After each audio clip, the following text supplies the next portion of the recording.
Napoleão Bonaparte. Napoleão Bonaparte nasceu na cidade de Ajaccio, localizada na ilha de Córcega, no dia 15 de agosto de 1769. O pai de Napoleão era um advogado chamado Carlo Maria Bonaparte, e sua mãe chamava-se Maria Letícia Ramolino. Os pais de Napoleão eram descendentes de famílias nobres da Itália. Napoleão teve 9 irmãos, 2 morreram na infância. As origens italianas da família de Napoleão fez com que seu nome, a princípio, fosse grafado como Napoleone di Bonaparte. Para facilitar sua assimilação na sociedade francesa, anos depois, Napoleão adotou a forma francesa de escrever, Napoleão Bonaparte. A posição social da família de Napoleão permitiu que ele tivesse acesso a uma boa educação, sendo matriculado inicialmente em uma escola religiosa e posteriormente tendo ingressado em um colégio militar em Brienne-le-Château. Em 1784, ele entrou na Escola Militar de Paris e lá teve de concluir seus estudos em um ano por conta da morte de seu pai. Logo depois de se formar na Escola Militar de Paris, Napoleão recebeu a patente de segundo-tenente e foi lotado em um regimento no norte da França. Antes do início da Revolução Francesa, ele ainda foi lotado em 2 diferentes regimentos. Na verdade, até 1792, Napoleão ficou entre idas e vindas da ilha de Córcega por estar envolvido em assuntos revolucionários de lá. Os assuntos em que Napoleão estava envolvido tinham relação com o movimento revolucionário de Córcega, que queria autonomia e menos controle do governo francês na ilha. Com a Revolução, Napoleão foi promovido a capitão em 1792 e começou a manifestar posições favoráveis aos jacobinos, um dos grupos que conduziam a revolução no país. Ainda em 1792, Napoleão aproximou-se de Augustin Robespierre, irmão de Maximilien Robespierre, o líder dos jacobinos. No ano seguinte, 1793, Napoleão conseguiu ser nomeado como comandante da artilharia de um batalhão que atacou Toulon, uma cidade que tinha se rebelado contra o governo de Robespierre. Napoleão liderou esse ataque e teve grande sucesso conseguindo conquistar a cidade, fazendo com que seu nome fosse bem visto pelos jacobinos em geral. Ele ainda garantiu uma promoção para general de brigada e foi nomeado para comandar a artilharia de um batalhão que estava na Itália. Napoleão ainda teve uma pequena participação nas batalhas contra a Primeira Coalizão.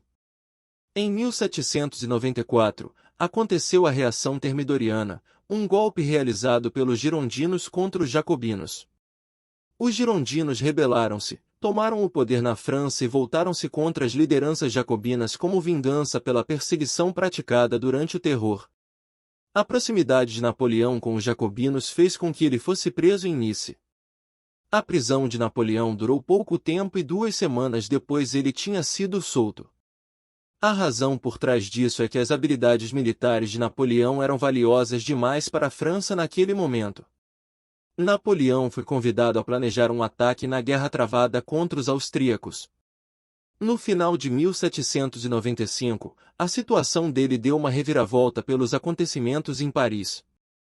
Em outubro de 1795, uma revolta de monarquistas eclodiu em Paris, e um dos mais destacados girondinos, Paul Barras, convidou Napoleão para liderar as tropas que faziam a proteção do Palácio de Tulherias. Napoleão foi responsável por controlar a revolta monarquista, matando milhares deles e garantindo a estabilidade e segurança da convenção. Napoleão ganhou prestígio depois disso e conquistou uma promoção, tornando-se comandante do Exército do Interior, e chegou ao comando de uma tropa que estava instalada na Itália. Os novos cargos permitiram que Napoleão tivesse acesso a assuntos políticos importantes. A ascensão de Napoleão Bonaparte ao poder. Em 1796, a ascensão de Napoleão Bonaparte foi meteórica. Os feitos militares do francês permitiram que ele se tornasse uma personalidade conhecida em toda a França e fosse cogitada por muitos para governar a nação. Nesse mesmo ano, ele assumiu o exército da Itália, uma tropa francesa instalada na Península Itálica, e transformou-o em uma grande força, fazendo com que esse exército conquistasse muitas vitórias em batalhas contra tropas austríacas. As vitórias de Napoleão contra a Áustria forçaram a liderança da Primeira Coalizão a procurar negociar a paz com os franceses. As negociações resultaram no Tratado de Leuben, assinado em abril de 1797, e nele o imperador do Sacro Império Romano-Germânico, Francisco II, decidiu ceder os Países Baixos austríacos e a Lombardia para os franceses. Quando Napoleão retornou à França, foi recebido como herói pelos feitos no campo de batalha. Politicamente, Napoleão Bonaparte tornava-se uma figura influente no país e ele próprio fazia questão de aumentar a sua influência na política. Ele, inclusive, fundou 2 jornais na França, e as publicações garantiram publicidade da personalidade dele. O crescimento da influência de Napoleão chegou a chamar a atenção do Diretório, a instituição que governava a França. Em 1798, Napoleão decidiu ir para o Egito, inaugurando uma campanha militar que tinha como objetivo prejudicar os interesses comerciais da Inglaterra no Egito, Oriente Médio e Índia. No geral, as campanhas de Napoleão no Egito e na Síria foram fracassadas, porque ele não conseguiu desalojar o grande inimigo da França, a Inglaterra, e nem manter contato com a Índia, no intuito de oferecer uma aliança contra os ingleses. No entanto, a presença francesa no Egito tornou-se muito conhecida pela conquista de Alexandria e pelo incentivo ao estudo da antiguidade egípcia, que foi dado por Napoleão Bonaparte. Uma comissão com mais de 100 cientistas chegou a ser formada para estudar todos os artefatos egípcios que eram encontrados. Uma das descobertas mais importantes desse período foi a Pedra de Roseta, a peça que permitiu a decifração dos hieróglifos. No final da década de 1790, a situação na França seguia tensa, e o país vivia instabilidade pelo ciclo revolucionário que se estendia por 10 anos. A economia e a política do país oscilavam bastante, socialmente o país ainda estava agitado, e a soberania francesa ainda corria o risco de uma invasão das coalizões estrangeiras. Por causa disso, começou a ganhar força na França a ideia da instalação de um governo autoritário com uma liderança forte que tomasse o controle do país. Napoleão passou a ser cogitado como o homem para isso e então ele deixou suas tropas no Egito e foi para a França planejar um golpe de Estado. Napoleão era apoiado tanto pela burguesia, como pelo povo graças à imagem de herói que ele construiu. O golpe aconteceu em novembro de 1799, ficando conhecido como o golpe de 18 de Brumário.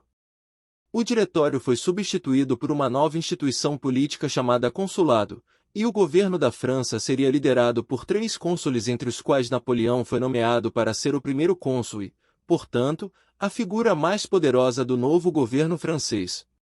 O governo de Napoleão Bonaparte foi autoritário, mas conseguiu resolver problemas pontuais da França. Napoleão usou da censura para perseguir seus opositores, promoveu a paz com as nações que estavam em guerra contra a França, criou um novo sistema de impostos e inaugurou o Banco da França, o órgão responsável pela emissão de dinheiro no país. Esse banco também foi responsável por conseguir controlar a inflação na França. Napoleão ainda promoveu reformas em áreas como segurança e educação, obtendo bons resultados. Ele também reconciliou a França com a Igreja Católica, mas a manteve sob controle do Estado e montou uma equipe que criou um novo código de leis para a França.